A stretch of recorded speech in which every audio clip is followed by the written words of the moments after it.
Olá galera, hoje em nosso vídeo nós vamos falar sobre os verbos.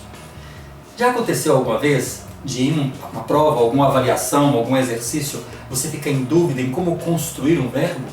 Muitas vezes percebemos que inclusive a definição de verbos, às vezes a gente percebe que o aluno tem dificuldade para definir, para distinguir o que é um verbo de outros objetos gramaticais, de outros elementos da gramática. Então hoje nós vamos falar um pouquinho sobre os verbos, né? Por que são tão importantes? Sabe que muitas vezes, na hora que nós escrevemos uma redação, quando nós elaboramos um texto, muitas vezes falhamos na flexão, na concordância, no uso do verbo. Então por isso prestem atenção e vamos viajar nessa ideia, vamos entender um pouquinho sobre como construir os verbos.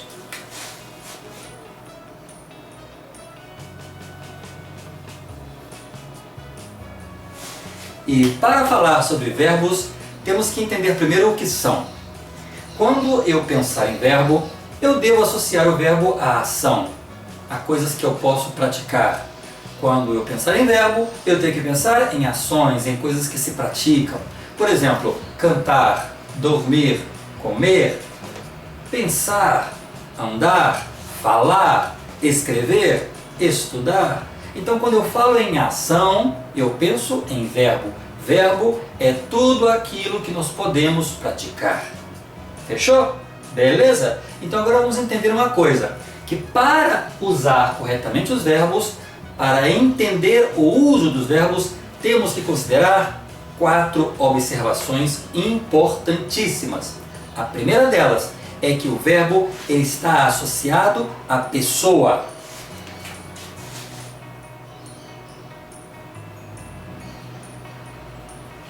Pessoa, professor, o que significa isso? Significa que quando eu falo, eu tenho que buscar a concordância da pessoa que está falando. Ou seja, se eu falo, esse verbo tem que estar concordando comigo, né? Então a pessoa é o falante, é a pessoa que está falando, ou a pessoa com quem você está falando, ou pode ser também a pessoa de quem você está falando. E aí, nós vamos escrevê-los da seguinte forma. Eu, tu,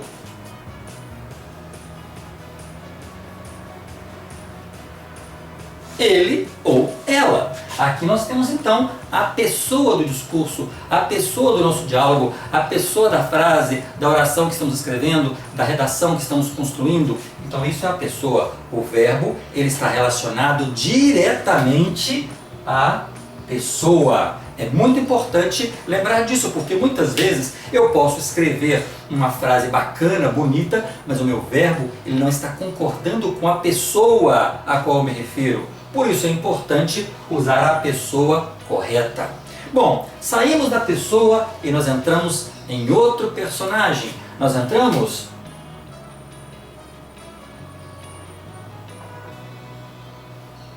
no número. Professor, o que é número? O que tem a ver o número com o verbo? Tem tudo a ver. Porque, por exemplo, se eu falo, eu estou falando, quantas pessoas estão falando? Eu. Mas se eu falo com outra pessoa, então essa pessoa está falando comigo, somos 2 pessoas. E se eu convido uma terceira pessoa na conversa, somos 3 pessoas. Então aqui o número tem a ver a quantidade de pessoas que estão envolvidas na conversa, né? Com quem nós estamos falando, de quem nós estamos falando. E aí nós vamos chamar esse número de singular. Singular. Ou podemos também chamá-lo de plural. Opa! Então aqui vamos ter que incrementar um pouquinho isso, porque aqui nós temos eu, tu e ele, são pessoas únicas, são sozinhas, né? Então estamos aqui falando de um singular. Mas qual seria o plural dessas pessoas? Muito simples. O plural de eu, nós vamos chamá-los de nós, né? O plural de tu, nós vamos chamar de vós. E o plural de ele e ela,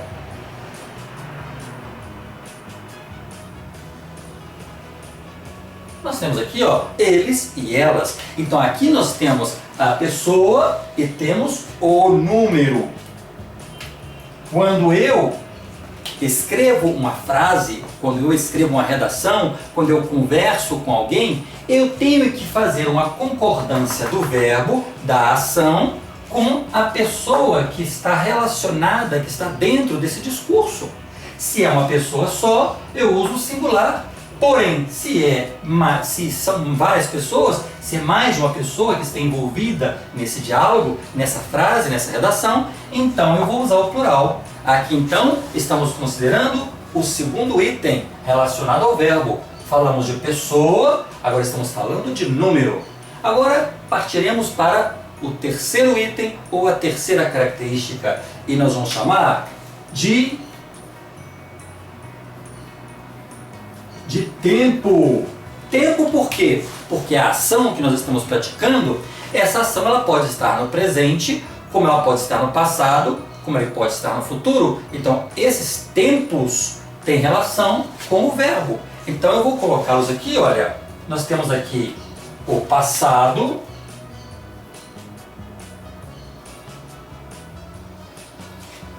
o presente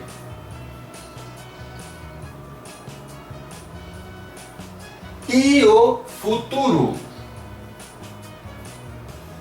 Isso é o que nós chamamos de tempo, porque se o nosso verbo ele não estiver no tempo certo, a frase não está correta. Eu, por exemplo, posso usar um marcador temporal, uma palavrinha que vai marcar o tempo, mas se o verbo não está concordando com este marcador, então a frase fica errada, a oração fica errada. Por exemplo, eu posso falar assim: amanhã irei ao colégio caminhando. Amanhã eu irei ao colégio. Então aqui eu estou me referindo a uma ação que eu ainda vou praticar, né? Se eu falar assim: todos os dias eu almoço com os meus pais. Todos os dias eu almoço com os meus pais. Se eu falo eu almoço, eu estou falando de um tempo presente. Eu almoço com os meus pais. Mas se eu falar amanhã eu almoçarei com os meus pais, eu estou falando de um futuro. Ah, mas e se eu disser ontem eu almocei com os meus pais? Aí eu já estou aqui falando do passado. Por isso é importante entender que tempo está relacionado com os verbos. Por isso os verbos eles são separados em tempo, né? É praticamente como a nossa vida, né? Nós temos coisas que nós já fizemos, coisas que estamos fazendo agora e coisas que nós ainda vamos fazer no futuro. Então, tempo é sempre relacionado ao momento em que a ação está sendo praticada, né? Se ela está sendo praticada agora, eu tenho o presente. Se ela foi praticada ontem, então eu tenho o passado. Agora, se é uma ação que ainda será praticada, então eu tenho aí o futuro. É extremamente importante isso aí, porque muitas vezes nós lemos uma frase e ficamos em dúvida: isso aqui está acontecendo, isso já aconteceu, como que eu vou passar isso para o futuro, para o passado, né? Então é importante considerar isso aí, que verbos estão relacionados diretamente ao tempo em que eles ocorrem, ao tempo em que as ações acontecem, ao tempo em que nós praticamos as ações, né? E para concluir, nós temos aqui mais 3 itens. Isso está relacionado na última característica, no último item dessa explicação, e nós vamos chamar de modo, né? Então, modo é o último item, é o quarto item, a quarta característica quando estudamos verbos, né? Por que o modo, professor? O que tem a ver agora o modo? O modo, geralmente, ele reflete a intenção do falante, ou seja, o que o falante está querendo, como ele está se comportando, qual é a intenção dele naquele momento em que ele fala, né? E o modo, então, nós vamos considerá-los, vamos chamá-los de 3 formas. O primeiro, nós vamos chamá-lo de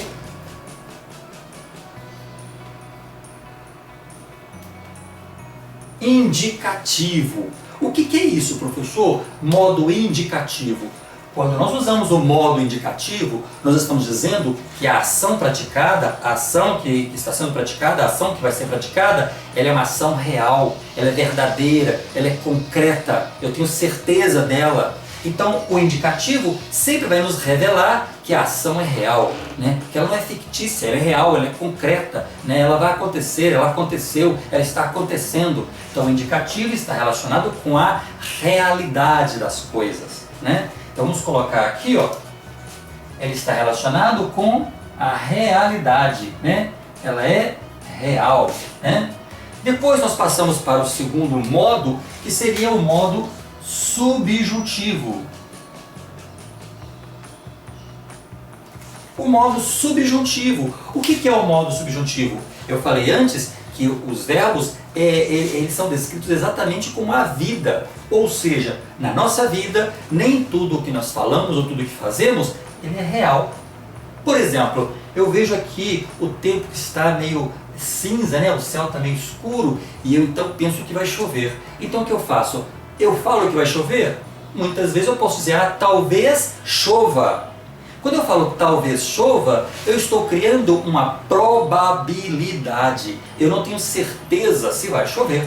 Por isso é importante entender quando o modo subjuntivo ele se encontra nos textos, nas orações, nas frases, nos contextos, nos fragmentos que nós lemos. Por quê? Porque quando identificamos o subjuntivo, nós sabemos que ali está sendo criada uma possibilidade, uma probabilidade. Eu não tenho certeza que vai acontecer.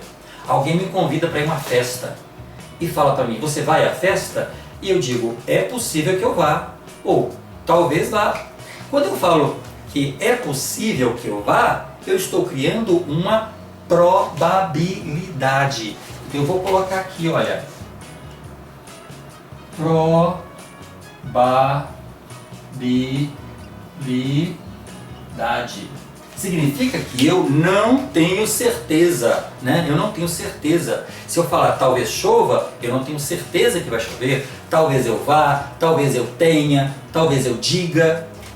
Quando eu crio essa situação de probabilidade, é porque eu estou usando o modo subjuntivo. Ele não tem relação com a realidade, ele tem relação com a probabilidade, com a possibilidade de que alguma coisa aconteça ou de que alguma coisa tenha acontecido. Suponhamos, por exemplo, que houve um acidente, né, aqui no bairro, na sua rua, né, e aí você não sabe como aconteceu.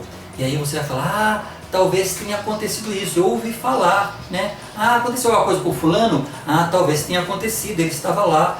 Ou seja, eu não sei. Então, quando eu não sei, eu crio essa probabilidade usando o verbo no subjuntivo, né? Para concluir, então, saindo dos dois modos, eu tenho o terceiro, e eu vou chamá-lo de imperativo.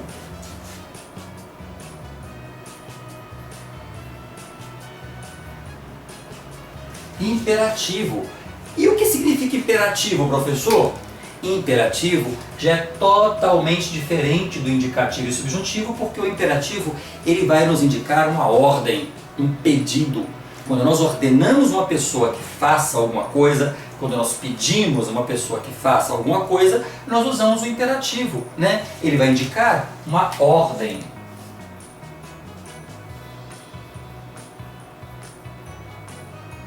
Uma ordem ou um pedido, né? Então, por exemplo, eu falo, passem por aqui, por favor. Quando eu falo passem, eu estou pedindo que as pessoas passem, ou estou ordenando que elas passem. Fecha a janela, coma mais devagar, menino. Quando eu mando alguém fazer alguma coisa, quando eu estou dando ordem para alguém, quando eu estou pedindo para alguém fazer alguma coisa, eu estou usando o imperativo. Que inclusive, ele pode, neste caso, né, ser uma forma negativa. Eu posso falar, não fale alto. Eu estou mandando a pessoa não falar alto, né? Não diga mentiras. Eu estou ordenando que ela não diga mentiras. Então, quando eu estou ordenando a pessoa, tanto na forma positiva como na forma negativa, se eu ordenar uma pessoa que faça ou que não faça algo, eu estou usando o imperativo. Então, retomando, para entender verbos, eu tenho que considerar essas 4 características. A primeira é a pessoa, e aqui eu tenho eu, tu, ele e ela como o singular, nós, vós, eles e elas como o plural. Então aqui eu já tenho a pessoa e o número. A pessoa é aquela que está falando, ou com quem você está falando, ou de quem você está falando, e o número é a quantidade de pessoas que estão envolvidas nesta conversa. Depois eu tenho aqui o tempo, que vai se referir ao momento em que a ação ocorrerá, ou está ocorrendo, ou ocorreu, aconteceu. Então eu tenho aqui o passado, o presente e o futuro. O passado já passou, já aconteceu. O presente é o momento em que eu estou falando, né? Tanto qualquer assunto que eu esteja falando é aquela coisa que está acontecendo no momento em que eu estou falando. E o futuro é algo que ainda não aconteceu, vai acontecer. E eu tenho então os modos indicativo, subjuntivo e imperativo, onde o indicativo vai indicar uma ação real, o subjuntivo vai indicar uma ação provável, que eu não tenho certeza, pode ser que aconteça e pode ser que não, e o imperativo é a ordem ou o pedido que nós estabelecemos ou que nós falamos para alguém. Considerando esses 4 itens, nós estamos preparados para começar a entender melhor o que são os verbos. As variações será o tema das nossas próximas aulas. Como nós variamos esses verbos, né? As regularidades, as irregularidades. Isso, então, já serão temas para as aulas futuras.